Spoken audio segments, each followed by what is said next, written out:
This is my second video and I'm going to share with you guys my birth stories. I had two completely different births. One I had at a hospital and another one I had at a birthing center. And I want to compare and contrast for those of you guys who are curious about either home births or or the first time and you just want to see what else is out there, what's available to you. I want to share my story with you guys so that way those of you guys who are just curious about what else is out there other than giving birth at a hospital, you have options. There are many ways you could do this. People give from at birth, you give at birthing centers, people use midwives, they use doulas, they use doctors. There's so many options that you can pick from. And so I want to give you guys my story and my insight, what I experienced. Other people may have different experiences from mine, so theirs might be good and versus to mine, my bad experiences. My bad experiences might be good experiences to them. So it's all different. My opinion isn't always right, and I just want to share with you my perspective on what I think and what I've gone through and what I think every woman should try to do. But I'm not saying that you should do it the way I did it.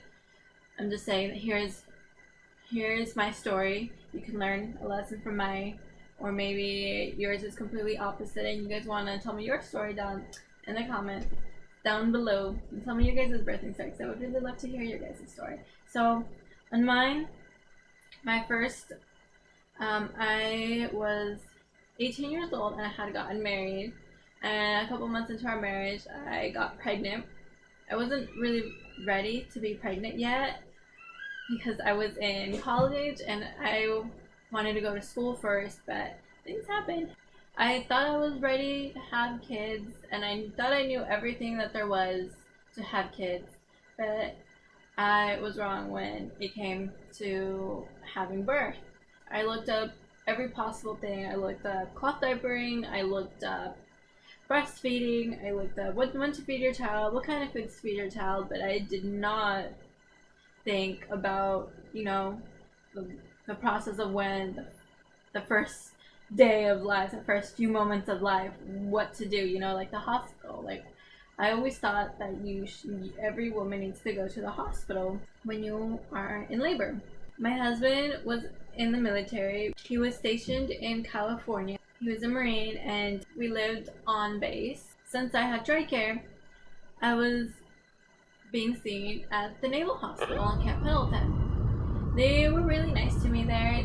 They were very concerned about me. They treated me very nice, but the whole process I was there, it was not personal at all. I did not have any connection with my doctor. The way it worked is each appointment that I had, we had it with a group of women who were giving birth the same month that I was in. And we all got close to each other, which was really nice because I got to connect with other ladies who were giving birth the same time I was.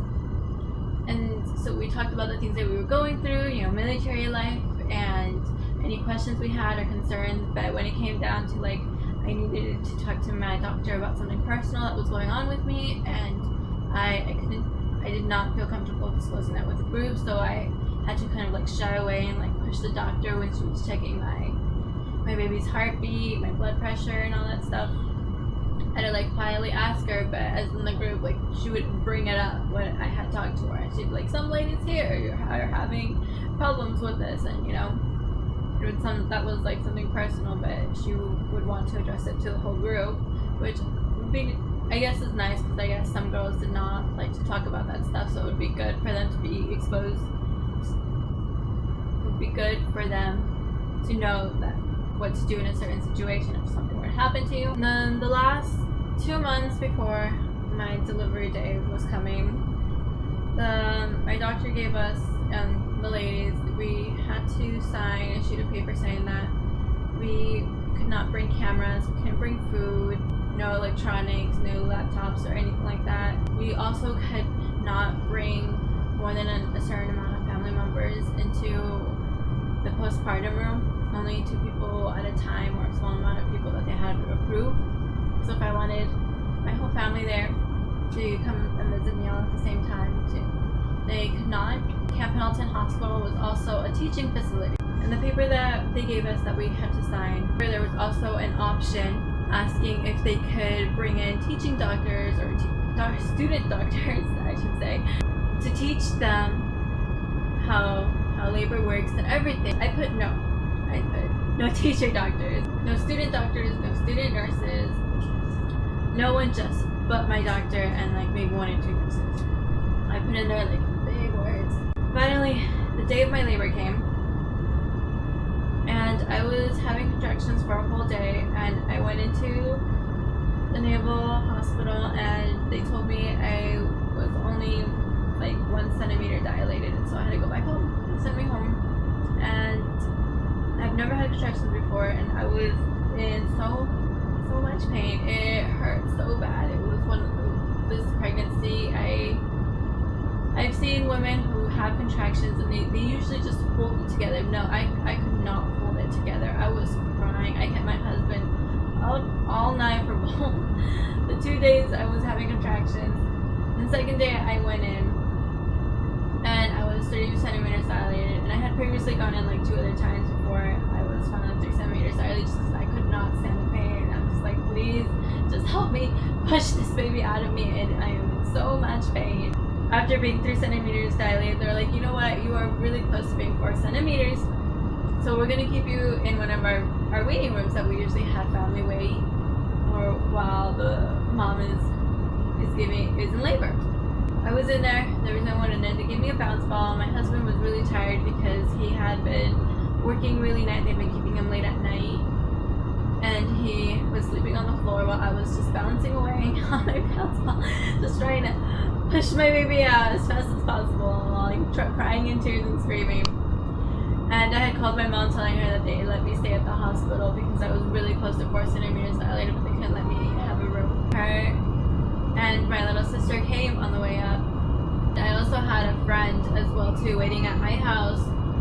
I went into the hospital really early in the morning and she was still sleeping. I had not told her that I was at the hospital, like she was still sleeping. My mom and my sister lived an hour away, so they were on their way up to come meet me. And by the time they had arrived, I was already admitted into a room because I just bounced away on the ball. I was barely walking. My husband had to hold me.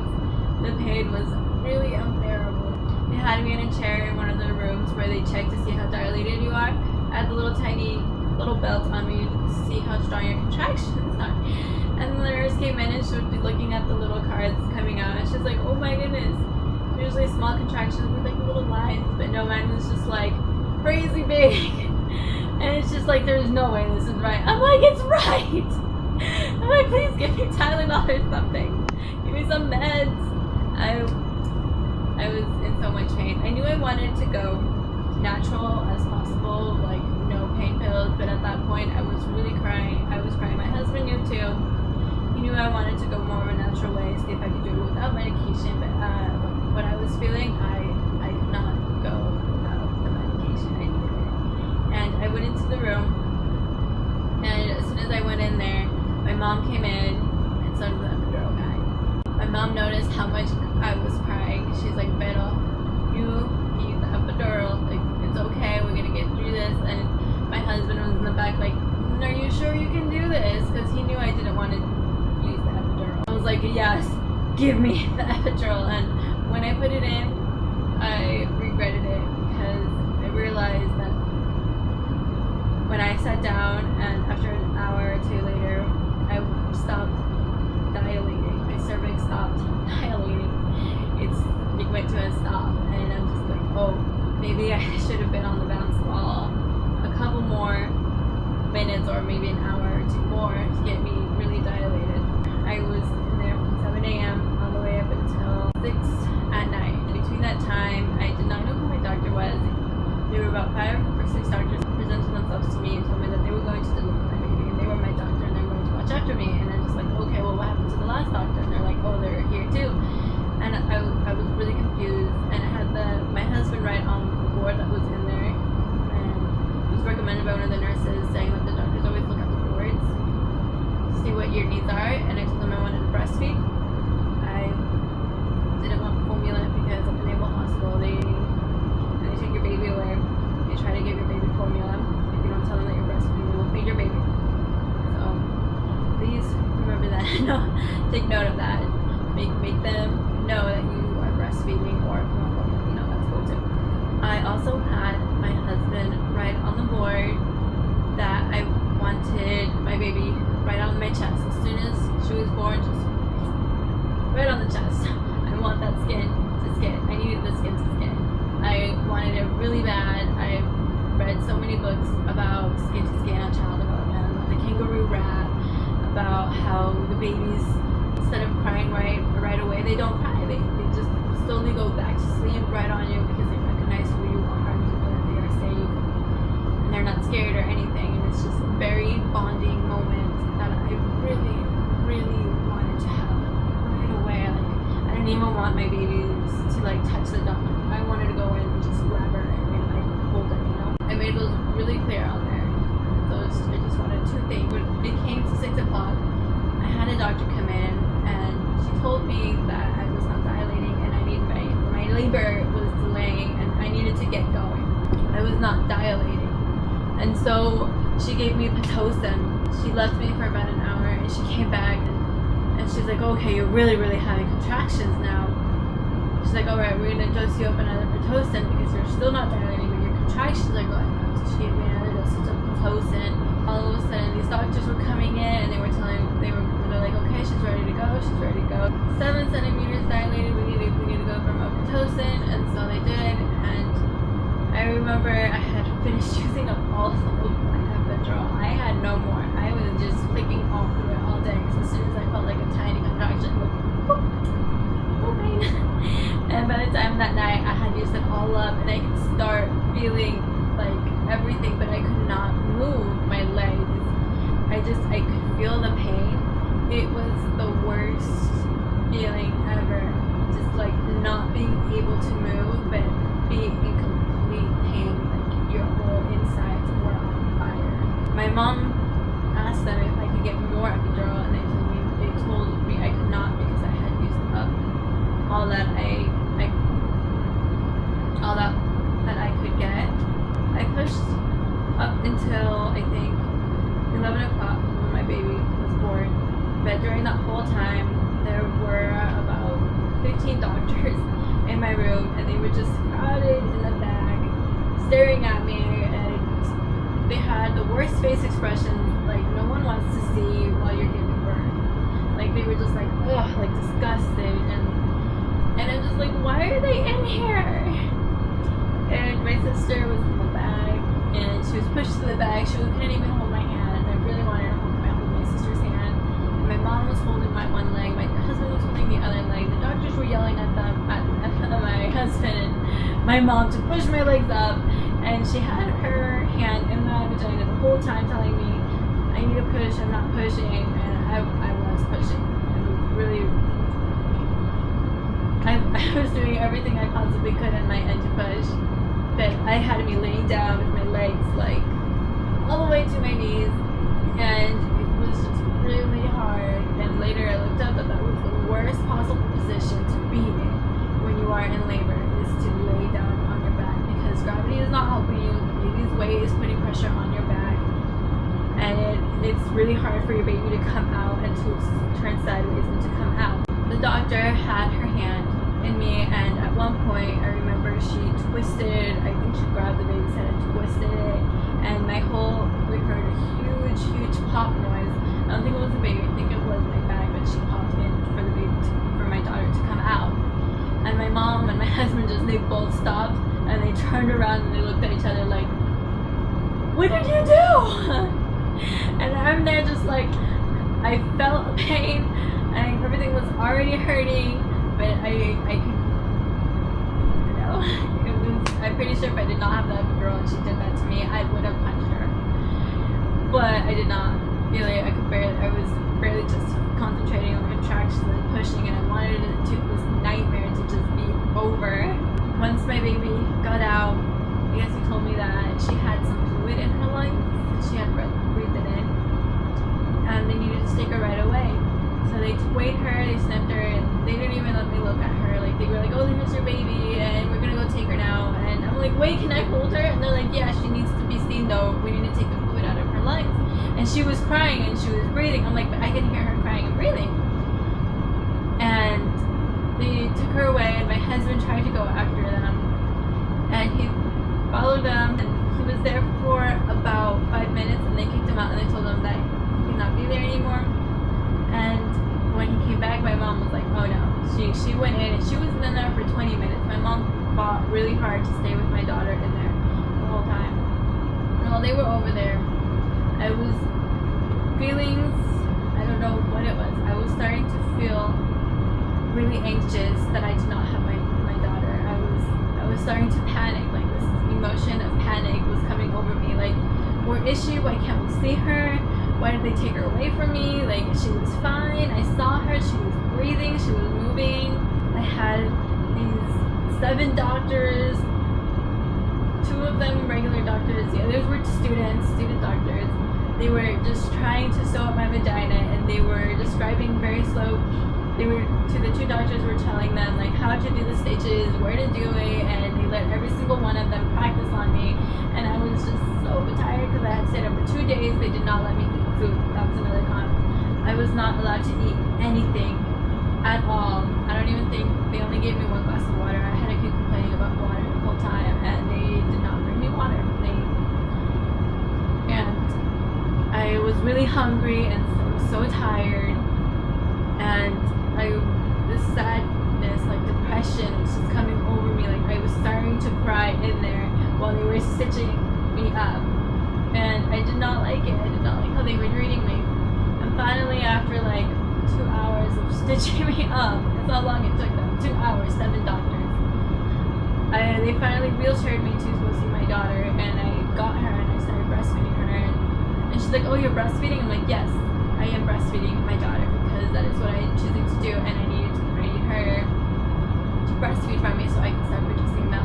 And she's like, oh, okay, that's good. You know, most moms usually do go to formula. And I'm just like, well, I'm breastfeeding. And I was only there with her for about 10 minutes before she told me I had to leave because there was another mom who wanted to see her daughter as well. And I'm like, well, she can come in too. And she's like, no, there's security reasons why we can't do that.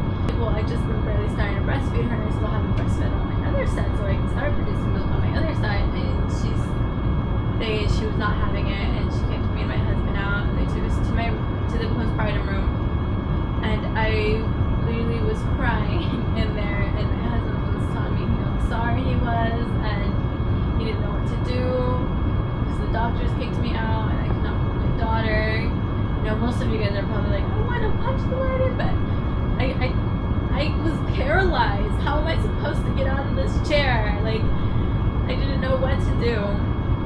And I cried. I did not sleep. It was around 3 a.m. in the morning, and I was just staring at the clock. I did not get her until 6 a.m. in the morning, and I finally got her, and I did not let go. They wanted to take her in for like shots and stuff like that. I did not let her go. The only time they ever took her away from me again was when I had fallen asleep and she was next to me sleeping. I guess one of the nurses came in and she took her for like shots and everything, and I had put on there that I did not want certain shots on it, but they gave it to her anyways.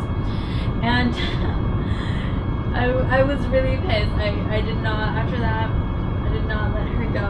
I had to sleep sometimes, so I felt really mad. I was really angry when I woke up and she was not next to me, and I was like, where is she? And my husband went to go get food too, and he thought I would have been okay, but when he came back and I was mad, he's like, where is she? And like, I don't know.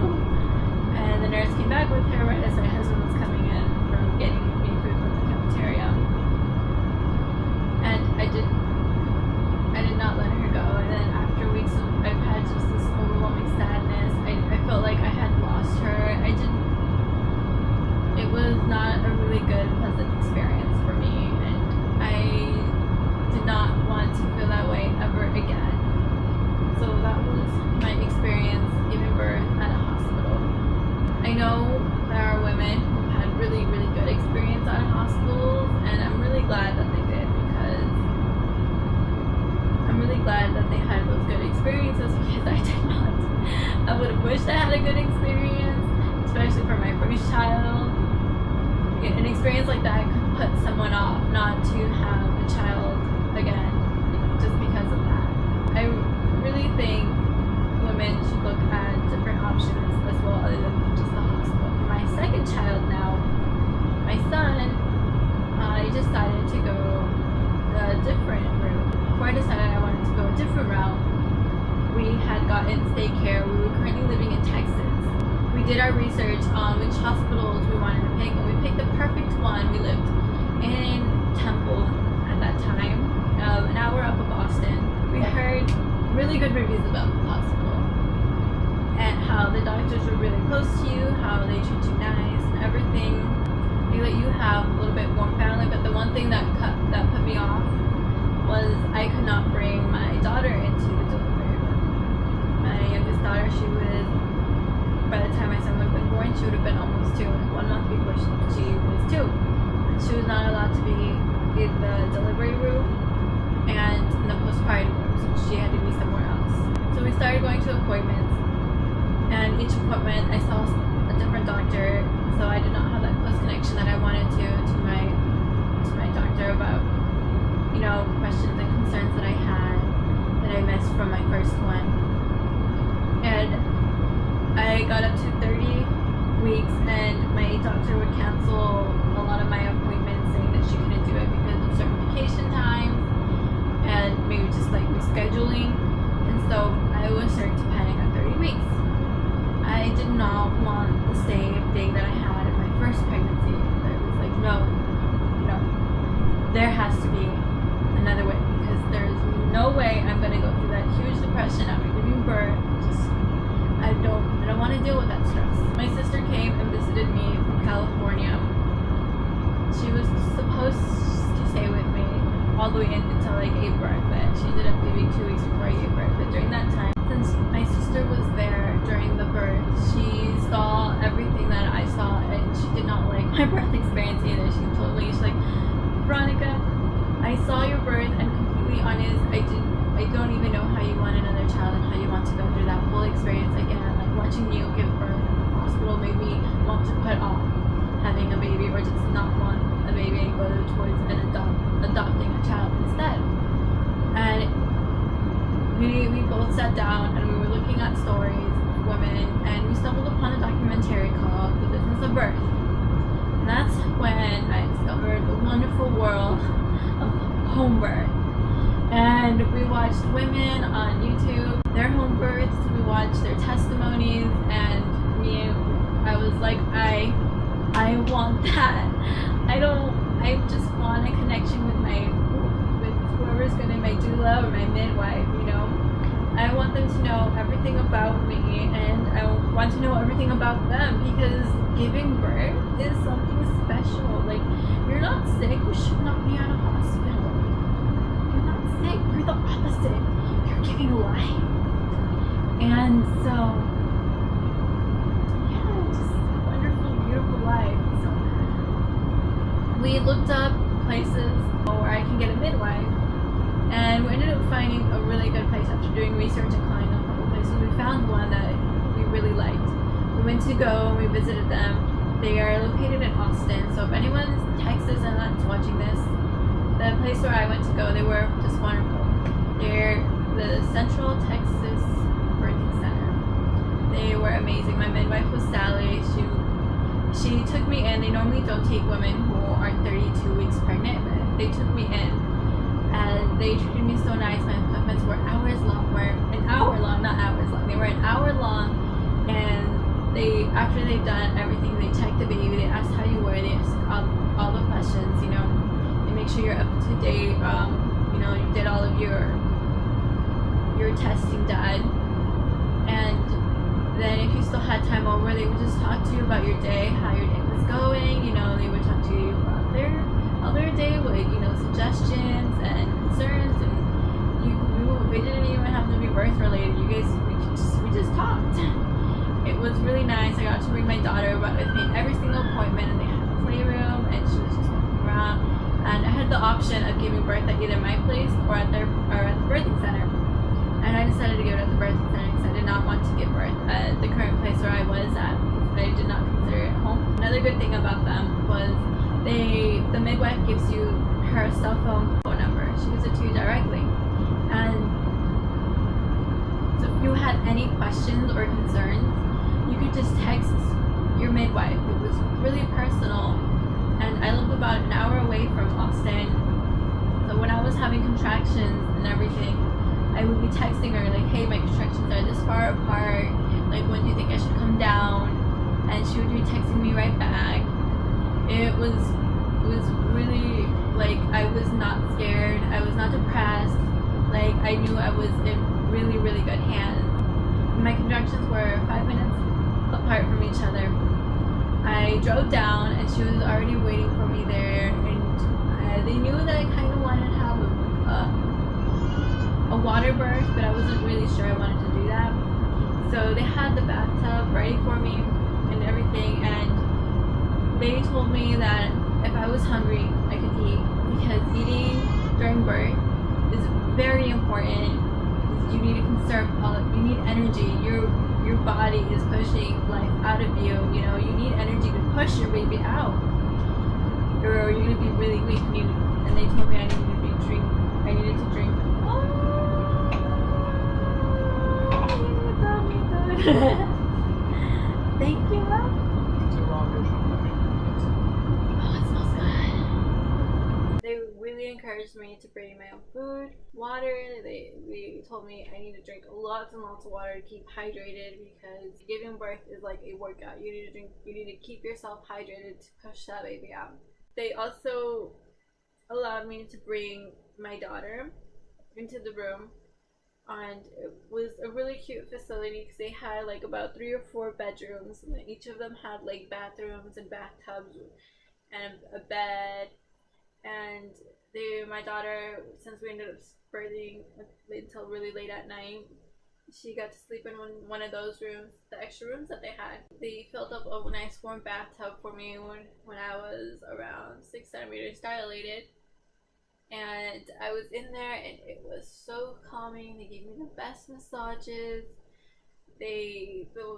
Just the warm water in the bathtub was just so relaxing. I was falling asleep all night. I was 10 centimeters dilated and I was falling asleep in the bathtubs having my contractions, and I was in there just falling asleep, and my midwife's like, okay, we need to get you out of the bathtub because you were falling asleep in here. And so we got out and I laid down on the bed, and they helped me out of the bathtub. They laid me on the bed and I was falling asleep, and my midwife's like, whoa, wait a second, your baby's coming. We need to push now, your baby is coming out. And I'm just like, oh my goodness. I was just so relaxed. They had essence oils, they were massaging my legs. Yeah, I was in pain, but it was like I could sleep through it, you know? And so I was laying down on the bed in my sleeping position, and I just rolled over on my back, and I started pushing. And it was hard for me to push because, like I said earlier, before, laying on your back is not the best position to give birth in. So my midwife was like, okay, you're having a really hard time pushing, we're going to turn you over onto your knees. And so you're on your forearm, or your arms, your hands, and your knees. And so my husband was grabbing my shoulders, and my midwife was starting to turn me around, and I got like halfway, and my son just popped right out. My midwife barely caught him, and he had his umbilical cord around his neck, but she's just like magic lady here, just undid it, just flopped him right on my chest, and it was amazing. His face was a little purple, but as soon as like he touched his face was on my chest, like his pink glowing color skin just blew right up, and he was just so calm. He was breathing, he didn't cry, it was amazing. And after once my placenta came out, I got it gone in the blankets, and they didn't stitch me up right away. They didn't take him away. They just let me hug him and curl with him, breastfeed him. And then when he started to cry and get fussy, seat and he wanted to move around. One of the midwives took him and she stitched me up and they calmed him down for me and they took his weight, they took his vitals and everything. And then they gave him back to me after they put a new sheet underneath me because I was bleeding. It was amazing. I was a feeling that I've never felt before. Like I just took over the world and I took all the evil out of it and made something amazing. The best feeling in the world. I stayed there longer than 8 hours, or I think it was 6 to 8 hours afterwards. They let you go home right afterwards. You don't have to stay there for 2 days. You can go home with your baby and just relax. And the midwife would come for the checkup. 2-day checkup. I think it was 2 days.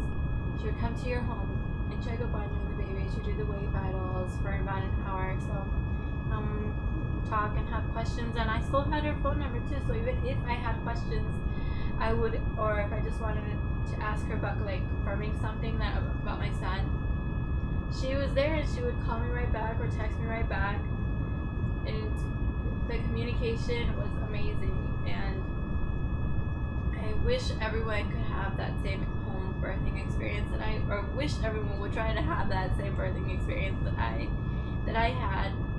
Was the best feeling I've ever had. I wish my daughter's birth was like my son's, but it's good because I've learned without my daughter's experience, I would have never, sought to go seek out a natural birth. So I feel blessed that I was able to experience both experiences and compare them.